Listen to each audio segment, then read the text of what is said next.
이 14장은 제목 하나로 기억하기에는 심오합니다. 성경에서 신은 이 세상을 창조한 창조신이란 앞선 언급의 세부적 내용이라고 할 수 있는데요. 이 창조 안에 천사와 마귀의 내용까지 포함시키고 있는 것이 14장입니다. 그래서 내용이 굉장히 심오해지는 것이죠. 오늘은 다른 요약들과는 다르게요. 결론부터 말씀드리고 본론으로 들어갈 건데요. 결론은 이렇습니다. 칼빈은 이 모든 피조 세계가 인간을 위하여 신께서 만드신 것들이라고 한다는 것이죠. 각자 피조물들의 목적이 있는 것이 아니라 인간만을 위해서 만든 환경이라는 것입니다. 인간이 가장 편안하게 느끼고 감탄할 만한 아름다움으로 세상을 창조한 후에 마지막 날 사람을 창조하신 것이라고 말하는 것이죠. 그러니까 아담이 처음으로 생을 시작했을 1일째에 불완전한 세상은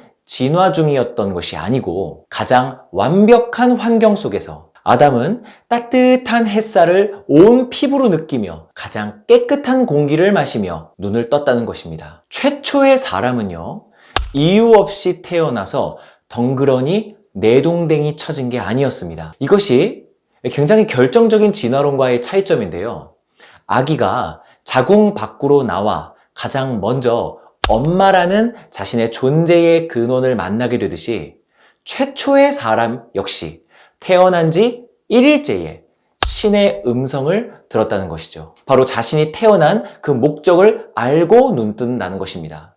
그 모든 게 완벽한 세상, 오직 사람만을 위해 신께서 만드신 숨쉬는 대저택, 그 은총 속에서 사람은 태어난 것이죠. 그러니 이렇게 결론 맺습니다. 우리 사람들은 이 피조된 세상을 바라보며 허투루 지나가지 말자고 그렇게 결론 내립니다. 꽃이나 냇물 소리 같은 작은 것들에서부터 산이나 바다 같은 자연 환경들, 비가 내려와서 대지를 적시거나 바람이 불어 만물이 머리를 풀어헤치는 날씨에도 신께서 사람에게 선물해 주신 모든 것들에 충분히 감탄하고 그 은혜에 감사하자는 것이죠. 그렇게 되면 하나님의 자비하심과 선하심에 이끌려서 우린 날마다 더 그 신을 사랑하고 섬기기를 힘쓰게 되겠죠. 자, 이게 결론이고요. 이제 몇 가지 세부 내용에서 얻을 수 있는 것들도 살펴보도록 하겠습니다. 창조 이전의 신은 뭐하고 계셨습니까?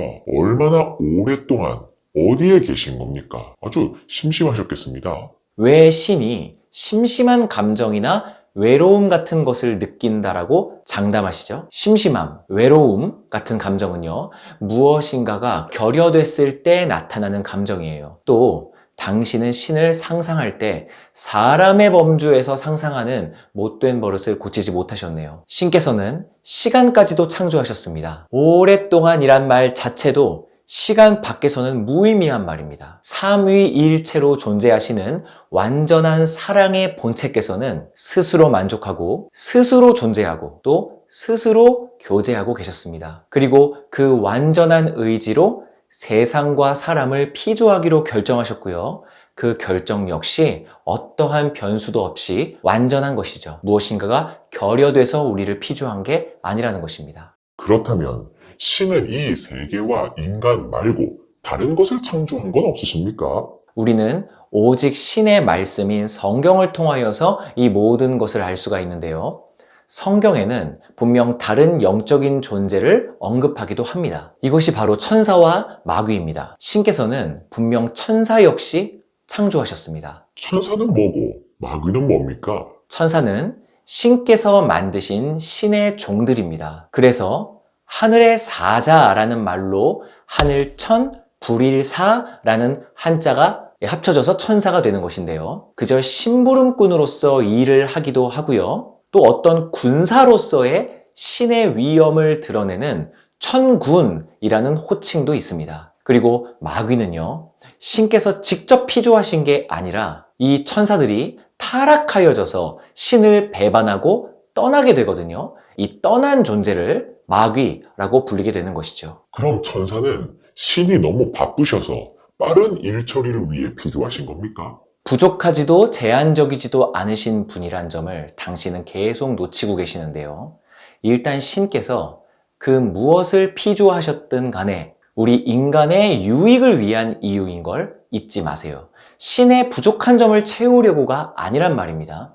천사 역시 마찬가지입니다. 성경에서는 천사가 신의 명령을 받아 신자들의 안전을 밤새 지키며 보호하는 역할을 한다고 합니다. 그런데 왜 신께서 그 보호를 직접 하지 않으시냐고 묻는다면 우리의 믿음을 강하게 해주기 위해 효과적인 것이라고 밖에는 설명할 수 없겠네요. 실제로 우리 인간은 신의 거대함과 강력함을 상상하는 것보다는 천사들이 우리 주변에서 창검을 들고 수호하고 있다는 상상이 더욱 좀 실질적으로 다가오는 것은 사실이니까요. 또 신께서 천사를 통하여 우리를 지키시는 것은 우리의 심리적 연약함을 인정하시는 처사라는 것이죠. 관련해서 한번 생각해 보겠습니다. 성경에서는 신께서 자신을 직접 드러내실 경우 때때로 우리는 공포가 가득하고 절망감을 맛보게 됩니다. 그래서 천사라는 피조된 존재를 통하여서 그 신과 나와의 격차를 줄이시는 섬세함이시라는 거죠. 그것이 바로 우리를 위함이 아니고 뭐겠습니까? 신께서 우리를 직접 보호해 주시는 것보다 천사가 우리를 보호해 주고 있다는 그 사실이 우리에게 얼마든지 유익이 된다는 사실은 이렇게 생각해 보면 알 수 있다는 것입니다. 오, 그럼 수호천사 같은 겁니까? 영화에서 본 적이 있는데요. 그 수호천사요. 수호천사와는 개념이 조금 다릅니다. 신자와 천사의 1대1 멘토링 같은 개념이 이 전통적인 수호천사의 개념이거든요. 한 사람당 한 사람의 천사가 배정을 받아서 그 천사가 이 사람을 지켜주는 거예요. 하지만 이것까지 명확히 성경에 나와 있진 않습니다. 모든 천사가 신자 개개인을 위해 일한다는 생각이 더 맞을 거예요. 천사가 우리를 어떤 시스템으로 지키고 있는지는 이 이상은 무익한 논의입니다. 1대1로 지켜주던 1대 다로 지켜주던 이 정보를 정확히 한다 한들 우리 안전에는 차이가 없기 때문이죠. 그럼 천사들의 모양과 수는 어떠합니까? 일단 수는 무수히 많습니다. 그리고 영적 존재인 천사는 모양은 없지만 성경은 날개 달린 모습으로 묘사하고 있어요. 근데 이건요, 그 생김새를 객관적으로 알려주는 게 아니라요, 상징적인 의미가 있습니다. 이것은 천사가 존재하는 이유와 상관이 있는데요. 그 어떠한 제약도 방해도 받지 않고 우리를 신속하게 도울 준비를 하고 있다는 것을 모양으로 상징한 것일 겁니다. 아, 그럼 천사는 엄청 고마운 존재군요. 천사에게 기도를 해야겠습니다. 나 좀 보호해달라고요. 자, 이렇게 예를 들어보겠습니다. 우리가 기업의 CEO나 대통령 같은 아주 높은 직위의 사람을 만날 때에는 언제나 비서의 안내를 받아 만남이 성사됩니다. 그 수행원이나 비서는 철저하게 주인의 의지를 실행에 옮기겠죠. 우리는 그 안내자에게 고마워할 필요가 있을까요? 물론 그들의 단순한 수고에 고마움을 느낄 수는 있겠지만 그 비서를 신뢰하거나 믿음의 대상에 놓지는 않을 겁니다. 주인의 의지를 반영하는 비서 혹은 수행원, 이들이 곧 천사입니다. 절대 숭배의 대상도 기도의 대상도 아니라는 거죠. 천사의 모든 일은 바로 그 저변에 있는, 그 너머에 있는 신의 명령으로 인한 것이니까요. 알겠습니다. 그럼 마귀는 뭔가요? 마귀에 대하여서는 다음 시간에 알려드리도록 하겠습니다. 좀 생뚱맞으시죠? 하지만 이 컨셉이 10분 요약이기 때문에 어쩔 수가 없습니다. 다음 시간에 뵙겠습니다.